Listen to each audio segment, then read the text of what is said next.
한 노인의 병이 하룻밤 사이에 갑자기 사라졌다고 하는데요. 수십 년 동안 그를 괴롭히던 류마티스 관절염이었어요. 근데 이상하게도 어젯밤은 지나고 나서 통증이 전혀 없어졌다고 합니다.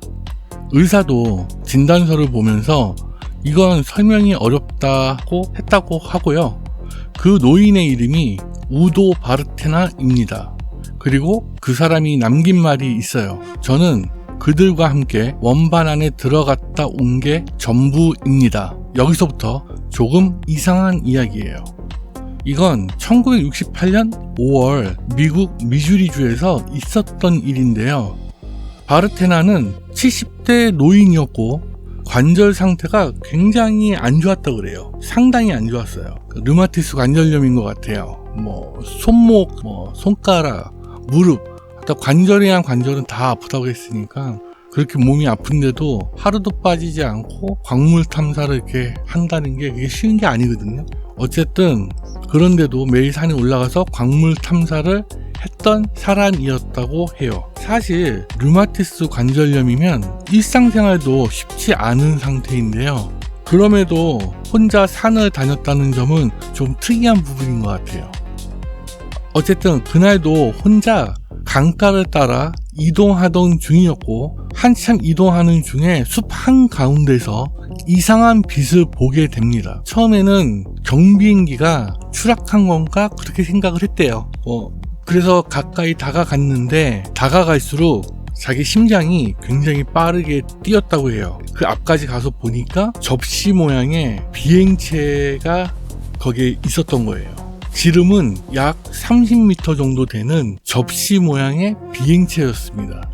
표면은 은색이고 굉장히 매끄러웠고 이음새 같은 거는 전혀 없었대요. 빛이 마치 살아있는 것처럼 미세하게 변하고 있었다고 합니다. 그리고 잠시 후에 원반 아랫부분에서 소리 없이 문이 열렸다고 해요. 그리고 열린 상태에서 계단이 저절로 생기더니 그 안에서 두 사람이 나왔대요. 걸어 나온 거겠죠. 외형은 우리가 생각하는 그런 외계인이라기보다는 굉장히 평범한 사람에 가까웠다고 합니다.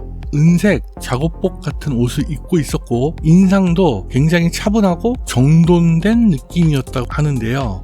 신기한 건 바르테나가 공포를 전혀 느끼지 않았다는 점이에요. 솔직히 말하면 그 당시 때 1950년대니까 한 번도 본 적 없는 이상한 위치에서 사람이 튀어나왔으면 좀 무섭기도 할 텐데 아무 그런 느낌이 없었대요. 도망치고 싶다는 생각도 없었다고 합니다. 근데 그들이 먼저 말을 걸었다고 해요. 우리는 당신을 해치러 온 게 아닙니다. 근데 이 말이 좀 특이하게 들렸대요. 그러니까 한마디로 귀로 들린 게 아니라 머릿속으로 들렸다고 합니다.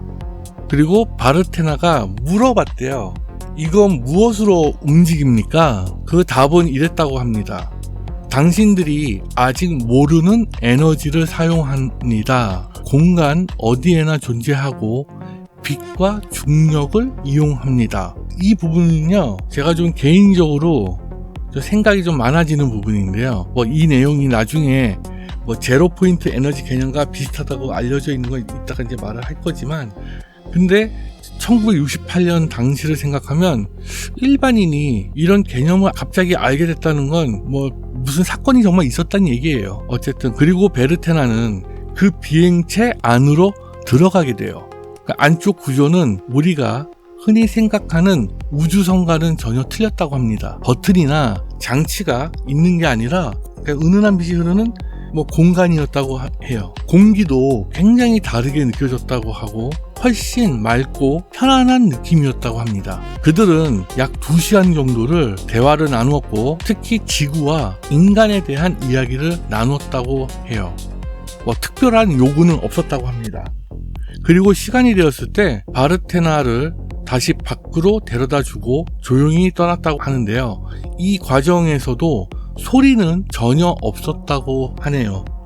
그리고 집으로 돌아와 잠을 자고 그 다음날 아침 일어났을 때 그를 평생 괴롭히던 관절 통증이 완전히 사라져 있었다고 합니다. 처음에는 본인도 믿지 못했고 손과 무릎을 움직여 보면서 확인까지 했다고 해요. 그리고 병원까지 가서 엑스레이를 찍어 본 거죠.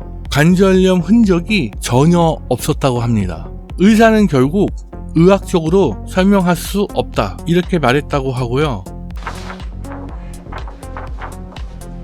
Oh my god. 여기서 제 개인적인 의견이지만 두 가지가 좀 생각이 됩니다. 첫 번째는요, 이 이야기를 통해 바르테나가 얻는 이득이 없어요. 얻는 게 없어요. 오히려 사회적으로 보면 신뢰를 잃을 수도 있는 이야기예요. 그럼에도 불구하고 이런 이야기를 했다는 점은 조금 생각해 볼 부분인 것 같습니다. 그리고 두 번째는 아까 말했다시피 에너지 개념 부분인데요. 아니, 당시 시대를 생각하면 이게 굉장히 접하기 어려운 개념이에요. 제로 포인트 에너지? 그게 그렇게 쉬운 그런 용어가 아닌 것 같아요. 그런 두 가지만 봐도 뭘 보긴 본 것 같아요. 제 생각입니다. 어쨌든 이 사건이 사실인지 거짓인지 여부는 확인할 방법은 없습니다. 하지만 하나는 생각해 볼 수 있을 것 같아요. 만약 정말로 우리보다 더 발전된 존재가 있다면요, 그들은 아마도 어떤 공포보다는 무기나 이런 걸 우리를 이렇게 쳐들어온다 이런 개념이 아니라 대화를 선택할 가능성이 더 많지 않을까, 저는 개인적으로 그렇게 생각해요. 비행기조차도 월등히 빠른 속도로 움직일 수 있는 사람들인데 쳐들어오려고 했으면 예전에 쳐들어왔겠죠. 어쨌든 여러분은 이 사건에 대해서 어떻게 생각하나요? 이 이야기가 정말로 실제로 있었던 접촉일까요? 아니면 그냥 이 할아버지가 소설을 쓴 걸까요? 여러분의 생각을 댓글로 남겨주시고요. 저는 미스터리 창고의 블랙이었고요. 다음번에는 더 재밌고 미스테리한 사건을 가지고 오겠습니다. 그럼 안녕.